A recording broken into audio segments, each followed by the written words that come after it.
புகைப்பிடித்தலும் குடிப்பழக்கமும் உடல்நலத்திற்கு கேடு. Smoking and drinking is injurious to health.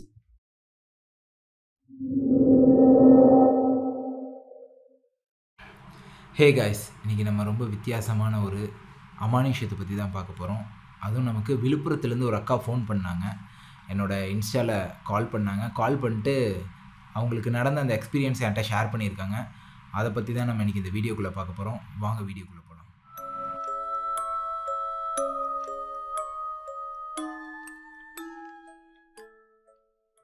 அந்த அக்கா சொன்னாங்க, இது ஆக்சுவலாக இன்னிலேருந்து 10 வருஷத்துக்கு முன்னாடி நடந்திருக்கு.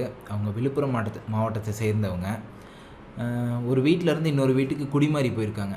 ஓகே, அந்த வீடு சின்னதாக இருக்குது, கொஞ்சம் பெரிய வீட்டுக்கு போகலாம், ஒரு மாடி வீட்டுக்கு போகலாங்கன்னு ஒரு ஆசையில் ஒரு வீட்டுக்கு போயிருக்காங்க.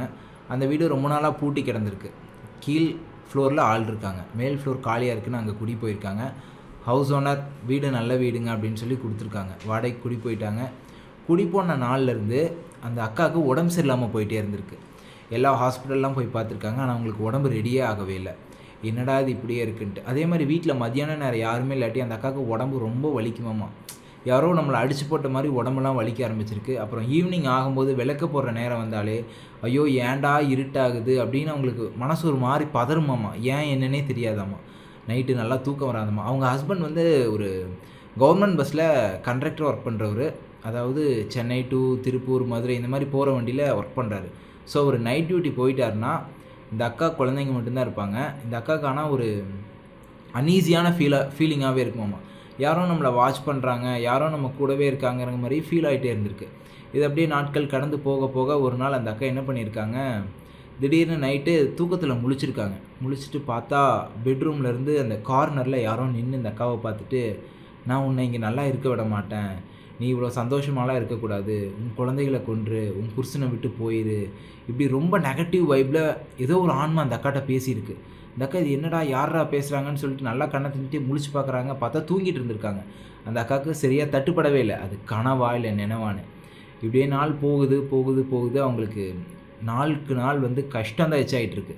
பணம் செலவாகுது, உடம்பு சரியில்லாமல் போகுது. அந்த வீட்டில் வந்துட்டு அவங்களுக்கு அந்த மன நிம்மதிங்கிறது மொத்தமாக சீரழிஞ்சு குழஞ்சு போச்சு.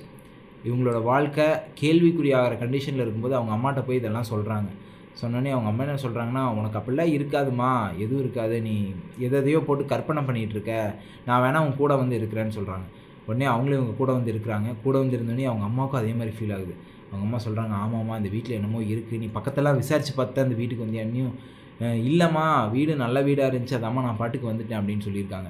உடனே அவங்க அம்மா என்ன பண்ணியிருக்காங்க, வா பக்கத்தில் போய் விசாரித்து பார்க்கலாம் சும்மான்னு சொல்லிட்டு போய் கேட்குறாங்க. கேட்கும்போது அப்போ தான் அவங்க சொல்கிறாங்க, 2 வருஷத்துக்கு முன்னாடி கீழ் வீட்டில் குடித்தனம் இருந்தாங்க. அப்போ வந்து அந்த பொண்ணுக்கு என்னாச்சு என்னன்னு தெரியல, திடீர்னு அவங்க வீட்டில் சிலிண்டர் வெடிச்சிச்சு. வெடிச்சதில் அந்த பொண்ணு மட்டும் இறந்துருச்சு. இறந்தப்போ அந்த மேல் வீடு காலியாக இருந்துச்சு.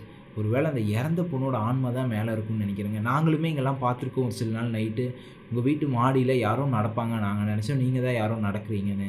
ஆனால் நைட் நேரத்தில் யாரா நடப்பாங்கன்னு சொல்லிட்டு நாங்களும் அதை பெருசாக எடுத்துக்கல விட்டுட்டோம். இப்போ நீங்கள்லாம் வந்து கேட்குறீங்க, இதெல்லாம் சொல்லும் போது தான் நாங்களுமே யூகிச்சு பார்க்கும்போது கரெக்டாக இருக்குது, அந்த பொண்ணோட ஆன்மா தான். ஏன்னா அந்த பொண்ணு எப்படி இருக்குமோ அதே மாதிரி தான் அந்த ஆன்மாவும் இருந்திருக்கு. நீங்கள் இந்த வீட்டில் இருக்காதீங்க, ஹவுஸ் ஓனர்கிட்ட சொல்லிட்டு காலி பண்ணிடுங்க அப்படின்னு சொல்லியிருக்காங்க. அவங்க ஹவுஸ் ஓனர்கிட்ட போய் சொன்னோன்னையும், இல்லை எனக்கு அட்வான்ஸ்லாம் என்னால் திருப்பி கொடுக்க முடியாது, நீங்கள் வந்து பொய் சொல்கிறீங்க அப்படி இப்படின்னு சொல்லி மழுப்பி பேசியிருக்காரு. உடனேயும் இந்த அக்காவும் அவங்க அம்மாவும் சண்டை போட்டிருக்காங்க.